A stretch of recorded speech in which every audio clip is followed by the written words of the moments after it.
ঢাকা বিশ্ববিদ্যালয়ের ডাকসু ইলেকশনে সাদেক কায়েমের প্যানেল জিতার পর ভারতেও আতঙ্ক দেখা দিয়েছে। ইতিমধ্যে আমি কলকাতায় শিবিরের আলোচনা নিয়ে একটি সেমিনারের বক্তব্য আপনাদেরকে দেখিয়ে একটি ভিডিও করেছিলাম। এবার শুধু কলকাতায় নেই, সেটা ছাড়িয়ে গেছে পুরা ভারত।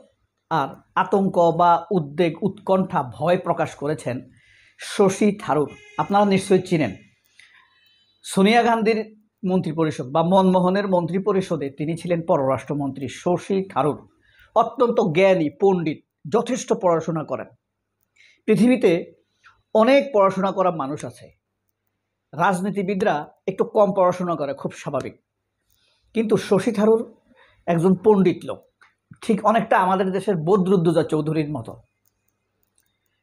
সেই শশী থারুর শিবিরের উত্থানে উদ্বেগ প্রকাশ করেছেন, ভয় প্রকাশ করেছেন, আনন্দিত হয়েছেন। আসসালামু আলাইকুম প্রিয় বন্ধুরা, ডাকসুর ঝাঁকুনি রেখে আমি আবারও ডাকসু নিয়ে কথা বলছি, কারণ ঘটনাটি ঘটছে আজ। সারা বাংলাদেশে শিবিরের এই বিজয় নিয়ে আলোচনা হচ্ছে। অনেকের আলোচনায় হিংসা বেরিয়ে আসছে, অনেকের আলোচনায় বিদ্বেষ বেরিয়ে আসছে। আমরা পারলাম না, ওরা কিভাবে পারলো। বাম রাম শ্যাম সব কিছু হেরে গিয়েছে শিবিরের দৌড়নে মারণে। তারা এখন নানানভাবে কথা বলছে, অভিনন্দনের আড়ালে হিংসা প্রকাশ করেছে, এরকমটিও অনেক ক্ষেত্রে দেখা যাচ্ছে। কথা হলো, কে এই শশী থারুর? শশী থারুর ভারতের মনমোহনের মন্ত্রিপরিষদের, অর্থাৎ নরেন্দ্র মোদী ক্ষমতায় আসার আগে কে ক্ষমতায় ছিল? প্রধানমন্ত্রী ছিল কে? Accidental prime minister Manmohan Singh. এই মনমোহন সিংয়ের পররাষ্ট্রমন্ত্রী ছিল শশী থারুর। পররাষ্ট্রমন্ত্রী হওয়ার কিছুদিন পরে শশী থারুর তার স্ত্রীকে মেরে ফেলেছেন বলে ঘটনাটা ঘটে।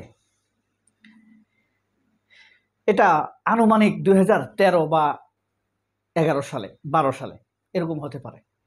তার স্ত্রীর নাম ছিল সুনন্দা পুষ্কর। সে ছিল অত্যন্ত আধুনিক, মডার্ন একজন মডেল ছিল প্রথম জীবনে। এরপরে শশী থারুরের স্ত্রী হয়েছে। পরে অবশ্য তিনি তো পররাষ্ট্রমন্ত্রী, বড় ব্যাপার, কোনোভাবে ধামাচাপা দিয়েছেন, অথবা এমনও হতে পারে তিনি মারেননি। কিন্তু সারা ভারতে এটা ছড়িয়ে গিয়েছে যে সুনন্দা পুষ্করকে হত্যা করেছে শশী থারুর। যাই হোক, ভারতের গুণী মানুষ, সেটা নিয়ে নেগেটিভলি বাংলাদেশে তো আলোচনা হওয়ার দোষের। ভারতে মোদি আসতে পারবে না, এই আলোচনাও দোষের। মোদি আসতে পারবে না এই মতামত প্রকাশ করার কারণে কত মানুষকে হত্যা করা হয়েছে। মামুনুল হকের কি হয়েছে দেখছেন না? শেষ পর্যন্ত মামুনুল হককে বিয়ে করে দিয়েছে। আবার এই ফাঁকে হর্ষবর্ধন সিংলা ছিল না একটা আমাদের এই কূটনীতিক, মনে আছে? এই হর্ষবর্ধন সিংলা বক্তব্য দিছে জামায়াত ইসলাম হলো চিতাবাঘ, মানে ভয়ঙ্কর, খারাপ। আচ্ছা, বুঝতে পারেন, জামায়াত ইসলাম রাষ্ট্র ক্ষমতায় আসে নাই, কোনো প্রদেশে জিতে নাই, কোনো সিটি কর্পোরেশনে জিতে নাই, জাতীয় নির্বাচন আসে নাই। একটা ইউনিভার্সিটির ছাত্রদের ইউনিটের ভিপিজিএস হিসেবে জয়লাভ করেছে, প্রায় পূর্ণ প্যানেলে জয়লাভ করেছে। একটা ইউনিভার্সিটি নিয়ে ভারত কতটা টেনশন করতেছে এটা বুঝতে পারছেন? বাংলাদেশের একটা ইউনিভার্সিটি নিয়ে ভারত মাথা ঘামাচ্ছে। ভারতের মাথা ঘামানোর স্টেজ দেখছেন? তাদের আতঙ্কের লেভেল দেখছেন? ইসলামোফোবিয়া বা ইসলামের প্রতি তাদের ভয় দেখছেন, আতঙ্ক দেখেছেন? এই কারণে বুঝতে পারছেন যে বাংলাদেশের মুসলমানদের উপরে কেন অত্যাচার নেমে আসে, বারবার অত্যাচার নেমে আসে। বিএনপি অত্যাচার করে, জামায়াত আওয়ামী লীগ অত্যাচার করে, জাতীয় পার্টি অত্যাচার করে, যে সুযোগ পায় সেই এই দেশের মুসলমানদের উপরে অত্যাচার করে। শুধু এই দেশ নয়, অবশ্য সারা পৃথিবীতে মুসলমানদের অত্যাচারিত হবার নজির আমরা দেখছি।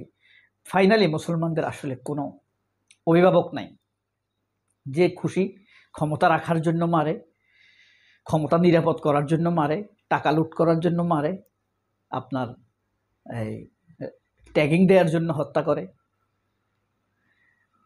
আওয়ামী লীগ মেরেছে 17 বছর যাবত।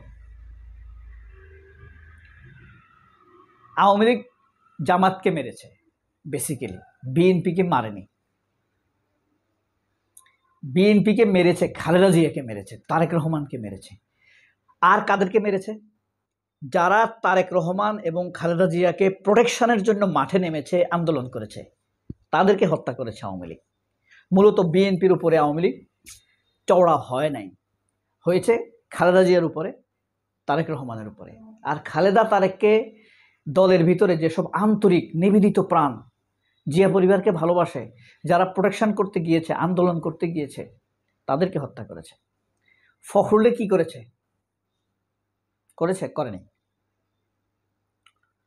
এনেরই কিছু করেছে? টোকা ঝোকা দিয়েছে, টোকা, কিছু করেনি।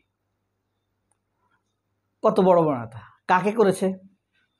রুহুল কুদ্দুস তালুকদার দুলুকে করেছে, অখ্যাত নেতা। কেন? ওই যে জিয়া পরিবারকে ভালোবাসে, খালেদা জিয়াকে ভালোবাসে, তারেক রহমানকে ভালোবাসে, নির্দোষ নিরপরাধ, মানে যেই ক্ষেত্রে তাকে শাস্তি দিছে সেই ব্যাপারে সে নিরপরাধ, অন্য দোষ থাকতে পারে। ওই যে ভারত খালেদা জিয়াকে পছন্দ করে না, সে খালেদা জিয়ার পক্ষে দাঁড়াইছে, তাকে যাবজ্জীবন কারাদণ্ড দিয়ে দিছে। আর শাস্তি দিছে কারে জানেন? ইলিয়াস আলী, সিলেটের, যে নাকি দেশের ভূখণ্ডের জন্য দাঁড়িয়ে গিয়েছে ভাসানির মতো, ওই যে মাহমুদুর রহমানের সাথে। কারণ জিয়া পরিবারকে ভালোবাসে, দেশকে সত্যিকার অর্থে ভালোবাসে, ভারত বিদ্বেষী, ভারতের অত্যাচারের বিদ্বেষী। কাকে শাস্তি দিয়েছে? মাহমুদুর রহমানকে শাস্তি দিয়েছে। কেন? মাহমুদুর রহমান এই যে আগ্রাসন বিরোধী লোক, রিয়েল দেশপ্রেমিক লোক। মাহমুদুর রহমানের ধরেন 500 দোষ আছে, সব দোষ আল্লাহ তাকে ক্ষমা করে দিবে। কেন? সৎ লোক। শেখ হাসিনা তার 1 পয়সার দুর্নীতি বাইর করতে পারে নাই, 17 বছর যাবৎ তন্ন তন্ন করে খুঁজছে এই লোককে। অথচ এই লোক ছিল টাকার ভিতরে সাঁতার কাটছে, 1টা পয়সা দুর্নীতি পায় নাই। এই ছিল হাতে গোনা। আরো আছে কয়েকজন। সালাউদ্দিন কাদের চৌধুরী ধরেন 100 খারাপ, কিন্তু রাষ্ট্রীয় কোষাগারের 1 টাকা মারছে, এটা বলতে পারবে কেউ? কোনোদিনও বলতে পারবে না। সৎ লোক। ওর বাবার যে টাকা পয়সা, তুমি যদি 5 দিন হাঁটো ওদের জায়গা শেষ হবে না। আমি নিজে গিয়ে দেখে এসেছি। ওদের জায়গায় মানুষ, হাজার হাজার মানুষ বসবাস করে। চিটাগাং ইউনিভার্সিটির যত জায়গা দেখছেন আপনি, চট্টগ্রাম ইউনিভার্সিটি কত একর? 1700 একর, 1700 একর সমগ্র ইউনিভার্সিটির জায়গা তার বাবার দেওয়া। তার আমলে হয়েছে, তার বাবা তখন সাময়িক প্রেসিডেন্ট ছিলেন। সেই সালাউদ্দিন কাদের চৌধুরীকে মারছে। কি অপরাধে মারছে তাকে? এই হলো ভারতের আতঙ্ক। আপনি বুঝেন, একটু সূক্ষ্মভাবে একটা ভাবেন। ভিডিওটা বন্ধ করে দেন, আর দেখার দরকার নাই। একটা দেশ, আমরা একটা দেশ, আমাদের একটা ইউনিভার্সিটিতে একজন ছাত্র বিপুল ভোটে নির্বাচিত হয়েছেন। তিনি কিছুটা ইসলামিস্ট, অন্যদের তুলনায় একটু বেশি ইসলামিস্ট, একটু ইসলামের কথা বলে, ইসলামিক পথে চলে। এটার জন্য ভারতের টেনশনের শেষ নাই। হায় খোদা, তাদের এত টেনশন কেন? তারেক রহমান কোথায়? এই ব্যাপারে প্রতিবাদ জানাইতে পারে না। মির্জা ফখরুল প্রতিবাদ জানাইছে? জীবনেও জানাবে না তার বাপদের বিরুদ্ধে। মির্জা ফখরুল তো সেই দেশের, এই দেশে আসছে সে।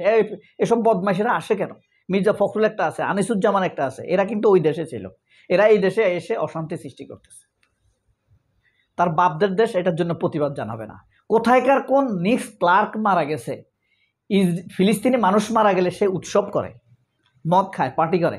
তাই সে মারা যাওয়ার কারণে আজকে তারেক রহমান দুঃখ প্রকাশ করছে। ফিলিস্তিনের জন্য করছে? বাংলাদেশের বিরুদ্ধে যে এত অপপ্রচার করছে ভারত, করতেছে। সবাই তারেক রহমানকে নতুন করে চিনার চেষ্টা করেন। অনেক ভালো থাকবেন। আল্লাহ হাফেজ। আসসালামু আলাইকুম।